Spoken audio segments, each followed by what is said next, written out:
Meanwhile, Director of National Intelligence Tulsi Gabbard declassified additional materials on the intelligence community's assessment of Russia's actions in the 2016 election. At a White House press briefing, Gabbard claimed the materials show Obama administration officials manufactured information to undermine then presidential candidate Donald Trump. So I want to bring in CBS News Intelligence and national security reporter Olivia Gazis. Olivia, thank you for your time today. What are the details in these new documents? Anything new from them? Sure, Mugo. So the document that was released yesterday was a years-old report drafted by the Republican staff of the House Intelligence Committee, where now FBI Director Kash Patel was then a lead staffer at the time. Like other releases from Gabbard so far, it focuses on this assessment from the intelligence community of Russia's actions during the election that was publicly released in January of 2017, and specifically on this question of whether President Putin aspired to help then-candidate Trump win.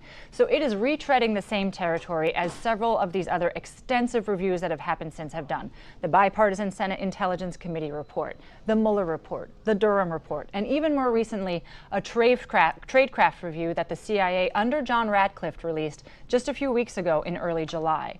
The difference with this report that Gabbard put out yesterday is that it contains highly sensitive, previously classified information from a human source that CIA had in Russia close to Putin, who was providing the U.S. government information about Putin's plans and intentions. And the report argued that analysts here may not have fully taken into account this human source's motivations, its potential bias. But again, multiple reviews, including the CIA's own, looked into it and found the analysis of that information to be sound. And so, Mugo, a credible human source with proximity to a world leader in an adversarial country is pretty much the crown jewel of intelligence collection, which is why you've heard former intelligence officials, the Democratic heads of the intelligence committees, immediately criticizing this release, saying that it's going to make it that much harder for U.S. intelligence agencies to run and recruit spies in hard target countries like Russia.